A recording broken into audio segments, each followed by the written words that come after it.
Her average 96-year-old with her time at the show, but she spends at the Arts and Craft Pavilion or sipping tea in the Country Women's Association tea room. And thank you to the Country Women's Association for the great job they do. They're a beautiful bunch of ladies, or a beautiful group of ladies, I shouldn't say bunch. And we really congratulate them for all they do, not only for themselves, but the shows, but also for the youth of Australia, because they supply and make available a lot of accommodation for young ladies that, in fact, stay in these beautiful cities like Sydney. Well, Graham Barker, I think he's back. He has a result. Is that right, Mr. Barker? No, I'm just catching up on the results. Oh, you're just catching up on the results. result. I'm away. Hey, I've just been for a little walk around with Adrian Tillett, and I went over to the animal nursery. Right. Because, as you know, a good friend of ours from the old Moore Park ground runs the animal nursery, Johnny Knight, and Adrian wanted to meet him. You want to see the people over there in the animal nursery. Isn't that great? And the animal nursery is just absolutely magnificent. Don't miss it, whatever you do. And and outside, you're not allowed to take prams in, right? So there was a huge lineup of all these prams. Everybody put the pram down. Actually, that could be... Don't be careful. I'm just going to say someone could make a living out of that. You know, just going out and making secure the security to make sure the prams are looked after. Yeah, exactly. You could wash them and grease them. Do you know, I couldn't believe it. I heard a story about a lady who went up to the salesman in a shop, and she said, look, I'd like to buy that pram, but she said, I don't really think I want the one with all the scratches on it. Right. Have you got one out the back in a box? The bloke looked at it and he said, you're not going to believe this. Somebody has walked in with a pram, changed their baby over, and walked out with a brand new one. I don't believe that. Isn't that incredible? So I said to you the other day, my brother lives at Cloundra, folks, and he had a gentleman come and sit alongside him the other day, open the car door, so whatever you do, lock the car. He's waiting for his wife to come out of the shop. And this gentleman hopped in the car and just said to my brother, looked at him, he was a big man, and said, I want you to drive me to the bank, and don't say no. So what do? You start up the car and drove him to the bank, and when he got out, he said, thank you very much, you're a nice man. My brother breathed a sigh of relief and went back and picked his wife up. So, yeah. But anyway, it's down to Carol Hugan, down here in the magnificent, spotless stadium today. Thanks, Carol. Thanks very much, Angus and Graham. And Angus, I've got a special thank you to you too for a little hint of a story I heard you talking about a couple of years ago, and led me to do a little bit of homework and write a very special poem about an incident that happened up on Brisbane Showground. Mr. Henry Ashcroft. That's right. I heard you talking and I got that tingly feeling up my arms like I get when I look at a beautiful horse or hear a story or see Richard Gere in a movie. That's moving right along. A good-looking man. I said that, Richard Gere in a movie. I know. But no, it was a very special story, and I wrote about it, and it went on to win the Poem of the Year in Australia and the Recording of the Year. And tell us about it, the story, Angus, the bit that you told me. Oh, Carol, it's a marvellous story. Actually, back in the days, we did the same thing as you had for the Shadowing Year last night, where they had the photographs on the screen. And we actually had recorded Mr. Henry Ashcroft before he went down with a dog called Creamy. It was a beautiful dog, and Henry, in fact, as he went down the ring, he was in his late 80s, and Henry, the highlight of his life was meeting Her Majesty the Queen when she came out, and also took time out to pat one of his dogs. And then years later, in fact, the year before he passed away, we invited the Governor of Queensland at the time, Her Excellency Leaning Forward, to come down and go up and pat his dog. I was very good friends with her aide. So she did that, and he came down to thank me. But next year, we went down, and Henry was a legend. He loved horses. He loved everything to do with tradition. And came out to the Brisbane Echo to compete with Creamy, and he was unbelievable at the dogs he'd had success with. But folks, he came down to the main arena, just like this spotless arena, and he made his way around. If we could start, for example, down here where the ponies have been judged, and then he went around in front of where Carol's standing and went through around the winding pegs, and then around towards the gate over there where our lady riders are being judged with Creamy, and Creamy had the 3 sheep and the sheepdog trial, and he made his way down to, in fact, the bridge. And as he stepped into the big ring at the bridge, Henry, we looked down, and Henry, unfortunately, he just had a massive heart attack and was lying on the ground. And Creamy, in fact, had the 3 sheep in the mouth of the bridge. In fact, they were just going up the ramp. and went quite up the top of the bridge. And Creamy all of a sudden stopped and looked at the boss and looked back at the sheep, and the dogs are taught not to leave the sheep. Well, Creamy was so aware of her boss that, his boss, that he just momentarily, as I raced down with the roving microphone, I saw the most amazing sight I'd ever seen in my life, because this beautiful dog, Creamy, just went across and left the 3 sheep and gave Henry Ashcroft a kiss on the left cheek and the right cheek, and much to say, "Boss, get up. I'm worried about you." And then Creamy went back and stood at the mouth of the bridge. And thanks to Dr. Brad Frankham, a wonderful man that is very much involved with the Nepean Hospital, he raced over. And as I raced over the raving microphone, ladies and gentlemen, he just shook his head, as much to say, well, unfortunately, he's passed away. Well, probably the saddest thing Carol spoke about that day was Creamy was taken away by other people. And, no doubt it found a great home, but no doubt that day was totally lost for thinking, well, what's happened to my boss? And But the most amazing thing, too, was as he left in the ambulance, we didn't let people know he'd passed away, but as he left in the ambulance, I said, "Folks, he can hear you in there. Would you please give Henry Ashcroft a big standing ovation?" And everyone stood in the grandstand, people crying, I was crying, and it was one of the greatest tributes to a wonderful man, a great Australian.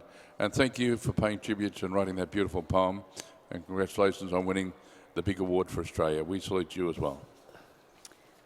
Thanks so much. Yeah, that amazing dog stood and held those sheep for nearly 2 hours, I believe, while they tended to Henry. The loyalty of a dog, just incredible. So get a chance to have a look at those working dogs. So many things to see at the show. We tend to be here in the Spotless Stadium all show, watching all the equestrian activities, which are our passion. But there are lots of other things out there that you've got to just get to and see.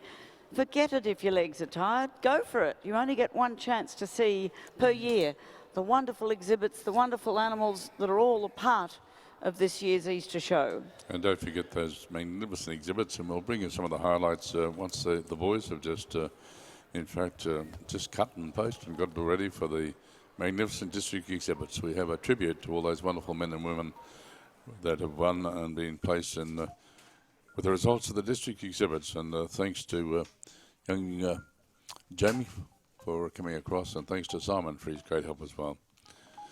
Well, folks, we have another result coming through, and this will be for the magnificent thoroughbreds for Class 482. So the results of Class 482, the thoroughbred gelding 4 years and over, not exceeding 16 hands. I don't know where they're from. Congratulations.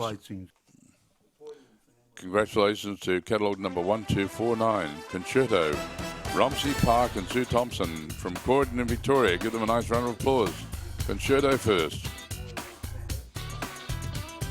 In second place, we'll go to catalogue number 1002, Super Zeal, RK and T.L. Notman and G. Jones from Lancefield in Victoria.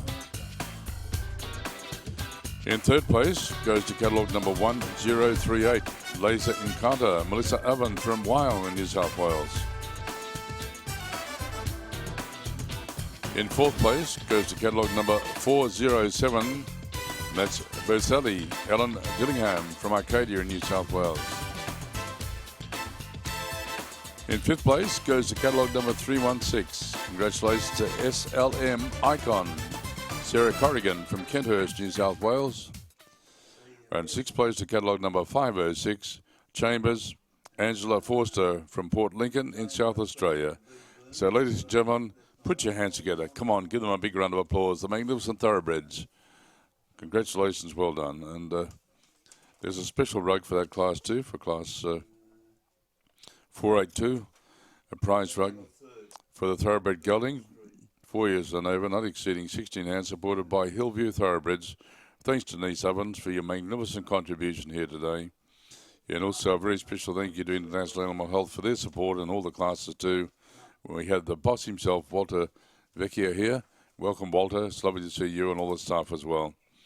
So, ladies and gentlemen, I think over there, alongside, is Carol Hukin. Thanks, Carol. Thanks, Angus. I'm down watching this class for riding class for gentlemen riders, 20 years, 21 and under 40, yes. So some very, very capable gent riders here, and our lovely judge, Penny Ransom, who, as I said, was Penny Smith and competed very successfully. She came from Arcadia with her family, and they showed some wonderful horses in the past, ponies, Galloway's hacks. She was a successful riding competitor herself, and played a big part in the Royal Easter Show as the Miss Easter Show girl. Went to live in the UK, worked over there for some time, and now has her family and based back here in Australia, and it's great to welcome her back. She's just a lovely lady, very capable judge, always presents herself beautifully, and just making the final decisions on these gent rider classes. Penny, again, welcome. I know I've welcomed you about 3 times, but I like doing it. Yes, no, it's great to be here. Thank you. And you judged the boys this morning. Over the years, do you think the standards increase, decrease, change? What's the story? I think it's extremely competitive at the moment. Boys and the gents in particular, very, very competitive. Well, we'll see the results of this class very shortly, and we'll wonder who's going to take out this prize. And then, of course, they're eligible to compete for the 2014 championship for gentlemen riders at this year's Easter Show. Thanks, Carol Hugan. Well, Carol and Graham and I, we see 3 wonderful men each morning that as we come in past the superintendent's horse office that do the measuring. And I just thought it'd be nice if we paid tribute to them very soon too. But we have a very special result, special class 596 for the best novice pony hack under 14 hands. We'll announce that for you very soon.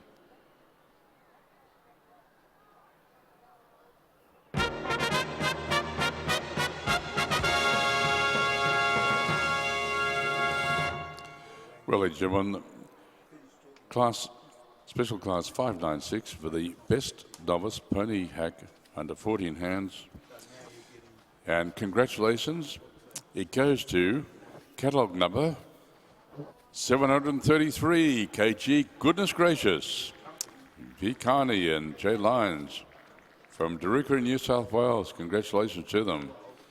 And it's a great pleasure also to have Mr. Jeff Searle from Oakwood Products down there too. Jeff Searle and the magnificent Oakwood Products. And ladies and gentlemen, he's the gentleman with his sons that has the magnificent Oakwood Pavilion up at Scone in New South Wales as well. And Jeff has done so much for the equestrian world. Jeff's just going over now to make that presentation. And we say, please put your hands together for Jeff Searle and Oakwood Products. Come on, give them a nice big round of applause. Congratulations to them. Well done. And Carol Huggins down there now. Yes, I am, Angus, and a very emotional rider there. I'm not going to dare to talk to her because she'll cry and that'll make me cry, so I'm not going to do that. Good, well done though, Vic. And I have Anne Randall, our lovely judge here, who's also very touched at this moment, looking at these lovely ponies. I know you've got opens to go, so you can't give away too much, but tell us about this particular win. It's a lovely pony, and it just moved so nicely and had such rhythm and cadence about it, and it just held itself in the frame and went along. It was just a picture and lovely to watch. Well, we're delighted to have you here, Anne. You've had your share of health problems in the past, but you look amazing. It's wonderful to see you looking so well and back here to judge. Thank you very much. Okay, thank you. Well, ladies and gentlemen, we have the announcement here. They're just lined up in front of the members' stand. First, class 764, the Open Gentleman Rider, 21 years and under 40 years, and also carries with it a very special prize as well for class 764. And we'd like to say a very warm welcome also to our very special presenter. This is for the Open Gentleman Rider, 21 years and under 40. Would you please put your hands together for Troy Wilson from Pega on the far south coast of New South Wales. Breastplate number 1881. Congratulations, Troy. In second place goes to catalogue number 1706, Junior Holstenhausen from Romsey, Victoria. And third place goes to catalogue number 1837, Matt Snell from Arcadia in New South Wales. In fourth place goes to catalogue number 1618, Philip Bobick from Guanabara in Queensland. Good on you, Philip.